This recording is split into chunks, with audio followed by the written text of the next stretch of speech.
rhythmic, kind of classic strings.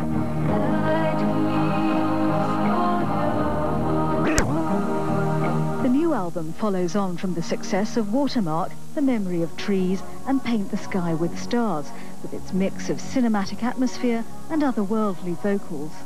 The single Only Time is accompanied by a video by director Graham Fink, which takes her through the 4 seasons in a single room. It is a love song, and it's talking about only time can tell if you have found true love or not.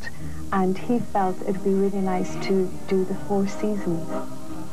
So I was basically set in 4 seasons, going from spring, summer, autumn and winter, and I thought that was a really beautiful way of portraying, you know, the song. So it was actually his suggestion.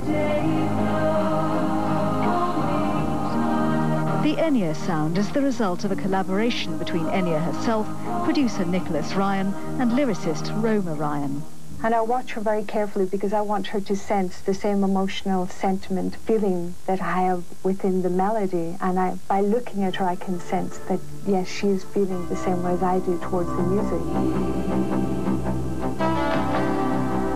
Nicholas Ryan brought Enya into the music business via Clannad, with whom she toured for 2 years before going solo. It was he who wanted to work on multi-tracking her voice. His would be more sort of full spectrum, to the Beach Boys, to the Beatles. So the golden rule we have is we'll try every idea that we have, and that makes it to be quite interesting as well, because he'll record my voice once and then he'll record it twice, then 3 times, but each time I'm listening to the build-up in the headphones for myself, so it's actually quite inspiring to hear it building up. Enya's first solo work was on a film score for David Putnam, and what really put her on the map was her soundtrack for a television series, The Celts.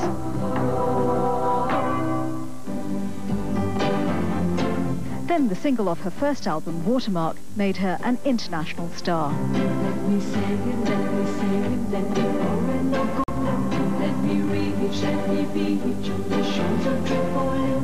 Let me say it. It began with the pizzicato rhythmic sound, that Nicky actually loved the sound of it, and he actually said to me, you should write something with that sound. And what came out, what evolved, it made me play it very rhythmic. The sound was very sort of, to me, very rhythmic.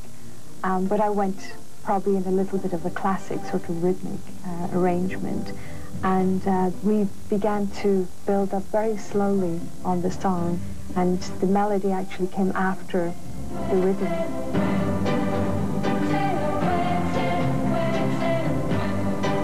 It's wonderful to talk about the music, but there's a stage where I feel I've said what I have to say.